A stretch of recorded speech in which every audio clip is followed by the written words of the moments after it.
exactement maintenant. Bonjour. Alors, j'ai déjà fait donc une vidéo en italien sur ce dont on va parler, qui sont les verbes du premier groupe au présent. Si vous voulez la voir, le lien est en description et vous la trouverez facilement sur ma chaîne. Je vais dire exactement les mêmes choses, donc c'est à votre préférence. Si vous préférez plutôt en français pour apprendre aussi en même temps, écouter du français, restez ici. Sinon, si vous avez peur de ne pas tout comprendre ou si vous voulez plutôt vous concentrer sur la grammaire, vous pouvez aller voir cette autre vidéo. Donc, c'est la première vidéo d'une série de 4, je pense, sur le présent. Le présent qui est un temps très compliqué quand même en français. Moi, je dis toujours à mes étudiants que le français est assez dur au début parce qu'il y a la prononciation qui est dure et le présent, justement. On dit qu'il y a 3 groupes de verbes au présent, comme en italien. Je ne suis pas tout à fait d'accord avec ça. Si on regarde vraiment dans le détail, en fait, il y a beaucoup plus de groupes et c'est ça qui rend le présent très compliqué. Aujourd'hui, on va faire les verbes du premier groupe, voir en détail toutes les petites irrégularités et on fera les autres verbes lors d'une autre vidéo. On y va. Déjà, la première chose, alors c'est écrit en italien parce que je réutilise le même diaporama, mais on peut dire que tous les verbes du premier groupe finissent en ER. C'est comme ça qu'on peut les reconnaître d'ailleurs. Tous les verbes qui finissent à l'infinitif en ER sont des verbes du premier groupe, sauf aller, qui est un verbe très irrégulier. Et donc on va le mettre dans les troisième groupe qui sont un peu tous les irréguliers. Bon, à part aller, tous les verbes, tous sont des verbes du premier groupe. Prenons par exemple chanter, ER, verbe du premier groupe. On enlève la désinence, comme en italien. On enlève le ER et on ajoute des désinences, des terminaisons. Donc, je, tu, il, elle, on, nous, vous, il, elle. On ajoute donc ce radical et la désinence. E, ES, E, ONS, EZ, ENT. La chose très importante à retenir dès à présent, c'est comment on prononce. Ici, j'ai marqué en vert toutes les lettres qui ne vont pas se prononcer. Donc, le E à chaque fois. De toute façon, un E à la fin d'un mot, s'il n'y a pas d'accent, on ne prononce pas. D'une manière générale, on ne prononce jamais un E à la fin d'un mot s'il n'y a pas d'accent. En fait, ce E sert très souvent à prononcer la consonne d'avant. Ici, on a par exemple chante, je chante. Le E ne se dit pas, mais s'il n'y avait pas de E, on dirait chant. Et d'ailleurs, le nom, le chant, on ne dit pas le T à la fin. Le E sert quand même, mais à prononcer le T. Ici, donc on ne dit pas le E. Je chante, tu chantes, même chose. Il chante, même chose. Nous chantons. Ici, j'ai mis le S en vert parce que le S ne se dit pas.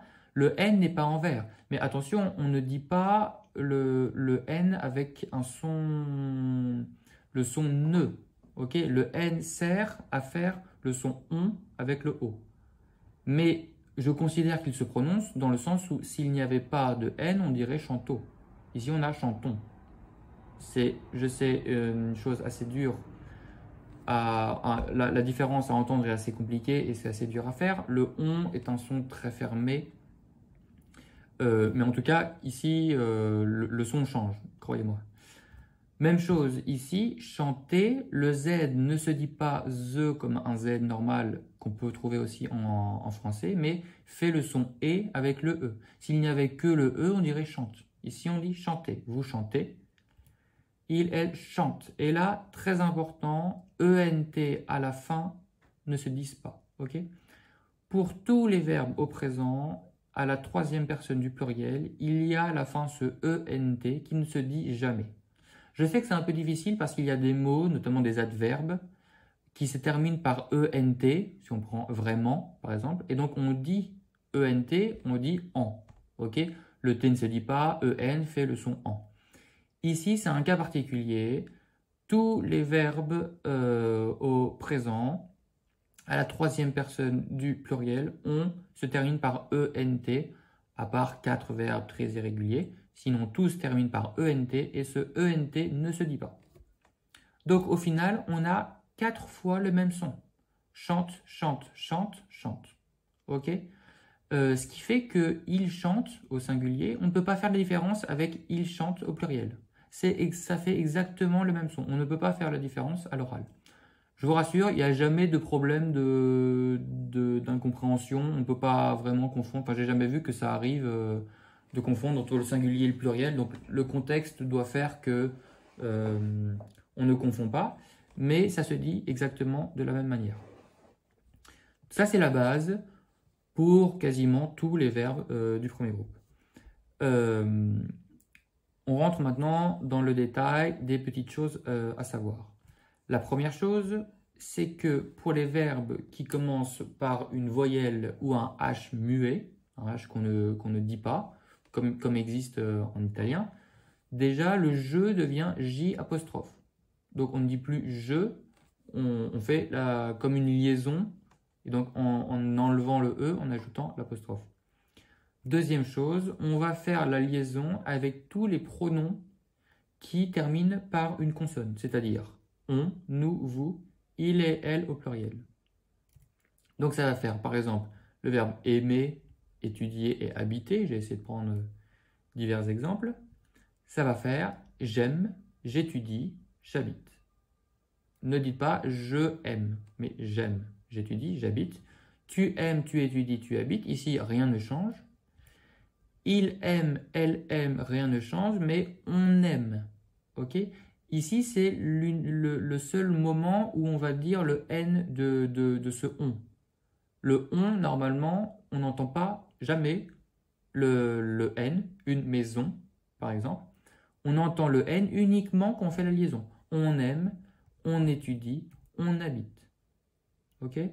Nous aimons, liaison. La liaison, c'est toujours avec un ZE pour le S. Nous étudions, nous habitons. Vous aimez, vous étudiez, vous habitez. Ils aiment, ils étudient, ils habitent, elles habitent. Ok? Autre chose maintenant. Les verbes en GER et CER. Ici, ça va vous paraître un peu bizarre, mais ça s'appuie sur une logique encore liée à la prononciation, mais une logique qui cette fois-ci existe en italien. Donc je vais essayer de vous montrer comment ça se fait, que ça existe en italien. Peut-être que ça pourra vous aider à le faire plus naturellement en français. Donc, l'idée c'est que avec ces deux lettres, G et C, le son que la consonne va faire dépend de la voyelle qu'il y a après. Quand il y a un E et un I, en français, on va faire je, J, en italien, J, J. Quand il y a un A, O ou U, en français, ga, go, gu, en italien, ga, go, gu. Donc on a un son plutôt doux à gauche, là, et un son plutôt dur à droite. L'idée, ça va être qu'il existe des manières, en italien comme en français, de transformer ce son. C'est-à-dire qu'on a GE qui fait J en italien. Comment on va faire pour avoir un son dur, gai, en italien? On ajoute un H. Le H sert uniquement à faire un son dur avec un G quand il y a une voyelle, quand il y a un E ou un I, où normalement le son est plutôt doux, disons. En français, ce n'est pas un H, c'est un U. C'est pour cette raison que le U ne se dit pas. On n'y dit pas goué ou gué, mais juste gue. Blague, guide. Le U sert uniquement à faire un son dur sur le G. De l'autre côté, on a la même chose. Ga, go, gu. Comment en italien on fait pour avoir un son doux? Ja, jo, ju. On ajoute un I. En français, on ajoute un E. Par exemple, dans mangeant, participe présent du verbe manger. Ici, on a le son en parce que c'est AN, mais on pourrait avoir le son A, ja. Mangeons, même chose. On a un O après. Si on veut avoir un son doux, on rajoute ce E qui ne se dit pas. Le U est un peu particulier parce que vous le savez sûrement, mais si on met un E, EU, ça fait un autre son en français, ça fait le son E, donc ça ferait je.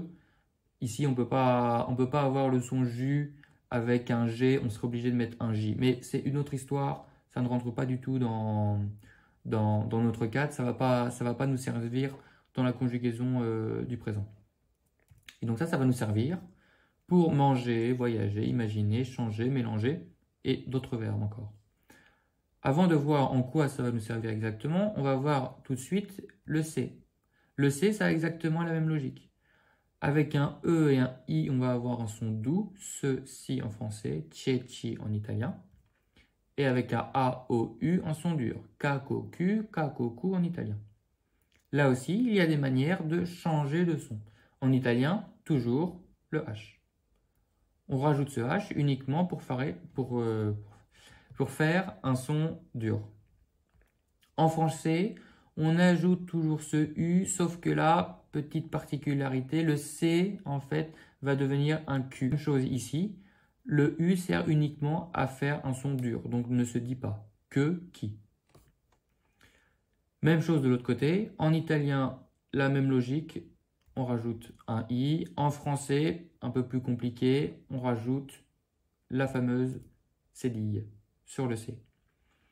C'est pour cette raison qu'on ajoute des cédilles parfois. C'est pour avoir le son se avec une voyelle après qui est A, O ou U. Pourquoi on ne met pas deux S? Pour des noms, c'est vrai que des fois il y a deux S, des fois il y a ces cédilles. Ça, je ne sais pas trop pourquoi, il y a des raisons historiques à mon avis. Mais ici, ce qui nous intéresse bien, c'est que pour les conjugaisons, quand on va conjuguer les verbes, on ne peut pas changer de lettre comme ça. Si on veut garder toujours le même son, on va avoir besoin de passer par la cédille. Comme en italien. Si on prend le verbe giocare, jouer par exemple, et qu'on va le conjuguer, io gioco, tu giochi. Et là, on ne peut pas avoir CI. Si on avait CI, ça ferait giochi. Et comme on veut garder le son que, qui est fait partie de l'identité du verbe, on rajoute un H. Donc en italien, il y a cette logique. En français, même chose. Donc ça va nous servir pour des verbes comme commencer, annoncer et prononcer. Et donc, qu'est-ce que ça va changer?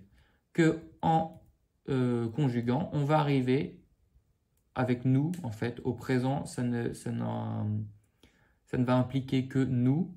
Nous mangeons, par exemple, on ajoute un E pour ne pas faire nous mangons. Même chose avec commencer et la cédille qu'on rajoute. Au présent, c'est toujours sur nous, ok. À l'imparfait, on va plus le rencontrer avec ces verbes, surtout.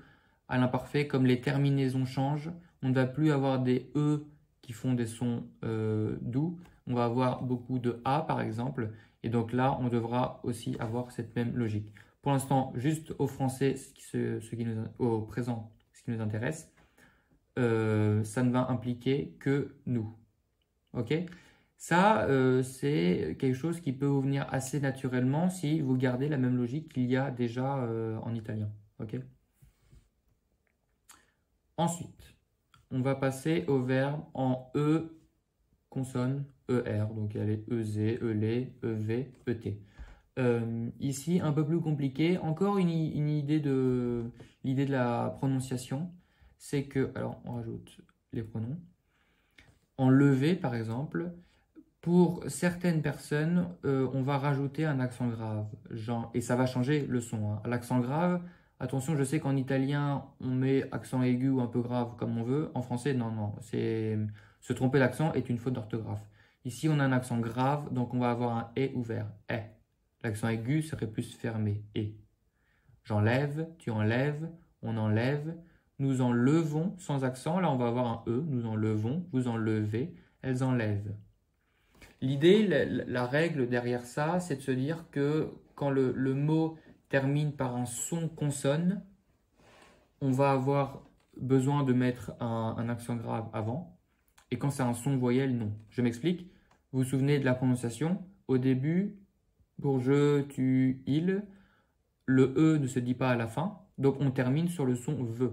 J'enlève, tu enlèves, elle enlève. Donc on va mettre cet accent grave. Et pour nous et vous, on a le son on et qui sont des sons voyelles. Donc là, on n'a pas besoin d'ajouter un accent. J'ai tendance à observer, moi, chez mes étudiants, que ça se fait naturellement. Les élèves ont tendance à dire j'enlève plutôt que j'enlève. Peut-être parce que c'est plus facile à dire comme ça, je ne sais pas trop. Donc, c'est plutôt bien, c'est plutôt pratique. Il faut juste penser que si on j'enlève, si on a le son est, il faut forcément mettre l'accent grave. Ok, voyons d'autres exemples. Acheter, même chose. J'achète, tu achètes, il achète, nous achetons, vous achetez, elles achètent. Peser, pèse, pèse, pèse, pesons, peser, pèse. Juste petite chose, il y a certains verbes qui ont déjà un accent, comme espérer par exemple. Et donc là, assez logiquement, on va modifier l'accent juste aux endroits qu'on a déjà vus. Mais pour nous et vous, comme on ne changeait pas, là pareil, on ne va pas changer, on garde un accent aigu. Donc espère, espère, espère, espérons, espérer, espère. C'est à peu près clair ça? J'espère en tout cas. Si vous avez des questions, vous pouvez écrire dans le chat, comme d'habitude.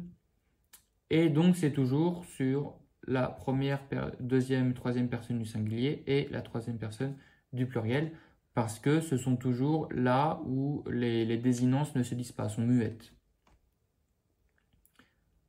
Ok pour ça. Ensuite, on a... en fait, la règle s'est simplifiée depuis pas très longtemps. Avant, il y avait certains verbes où cette modification de son, on la mettait avec un accent grave, et certains verbes où on mettait une double consonne pour faire la modification de son. Parce que, vous le savez peut-être, mais un E avant deux consonnes n'a jamais d'accent.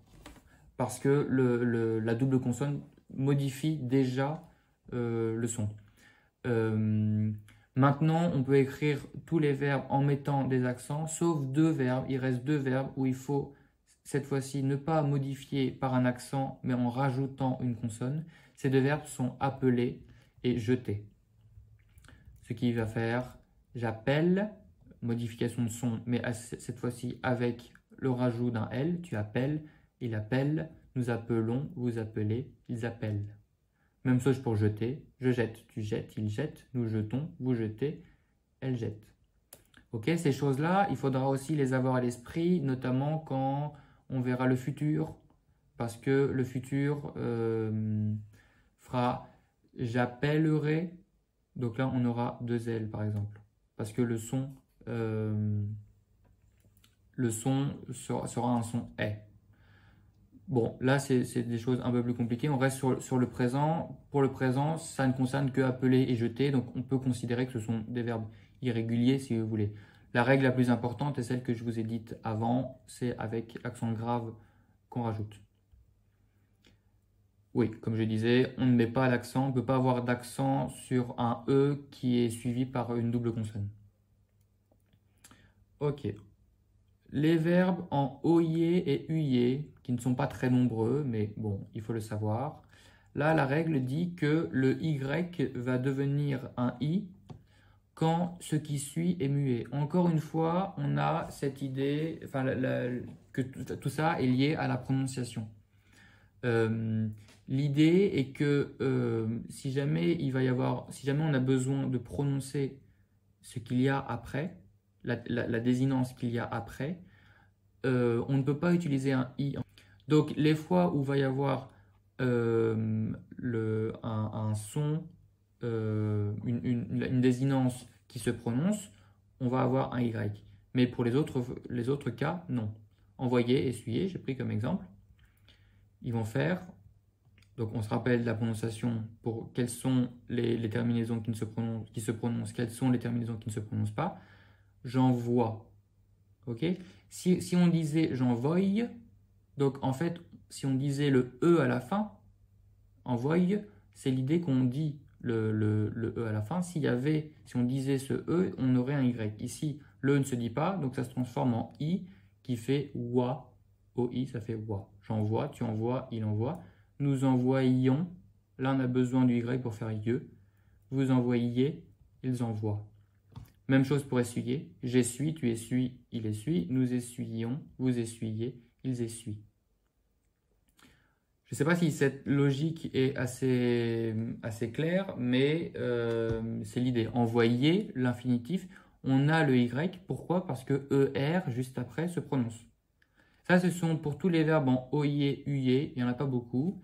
Pour les verbes en AIE, A-Y-E-R, c'est un peu plus... Vous avez le choix de mettre un I ou un Y, comme vous voulez, pour je, tu, il, singulier et pluriel. Pour nous et vous, c'est toujours forcément Y. Mais donc, avec essayer, par exemple, ici, les deux sont corrects. Donc, on a forcément nous essayons, vous essayez. Là, il n'y a pas de choix possible. Mais par contre, on peut soit écrire et donc dire j'essaie, soit j'essaye. Les deux sont corrects. Moi, j'écris toujours avec un Y. Ces verbes-là, on a essayé, payer par exemple, pagare. Pourquoi? Parce que tout le monde dit j'essaye. On peut dire j'essaie, mais ça fait un peu bizarre. Peut-être parce que ça rappelle le nom commun, l'essai. On dit essai. Ici, tout le monde dit j'essaye. Et donc, moi, je trouve plus facile du coup de l'écrire avec un Y pour garder cette même logique. Parce que, aussi pour nous, français, ça peut être un peu compliqué des fois, l'orthographe. Donc, moi, avec les verbes en A, Y, E, R, notamment essayer, payer, j'écris toujours avec un Y. Vous faites comme vous voulez. Vous pouvez aussi écrire comme dans la première possibilité, ne serait-ce que parce que du coup, c'est la même règle que ce qu'on vient de voir pour les verbes en OIE et UIE. C'est à vous de décider. Donc c'est fini. Ici, on a vu tous les verbes, toutes les règles, toutes les choses à savoir pour les verbes du premier groupe au présent. Je ferai d'autres vidéos pour les autres verbes un peu plus compliqués. Je pense que je ferai encore 3 vidéos. Je pense qu'on a besoin de ça pour bien voir. Et toujours en essayant de montrer les logiques qu'il y a, qui sous-tendent tout ça, pour que ça soit plus facile pour vous à comprendre. Si vous avez des questions par rapport à cette vidéo, vous pouvez me les écrire dessous dans le chat et j'essaierai d'y répondre. Ciao, ciao!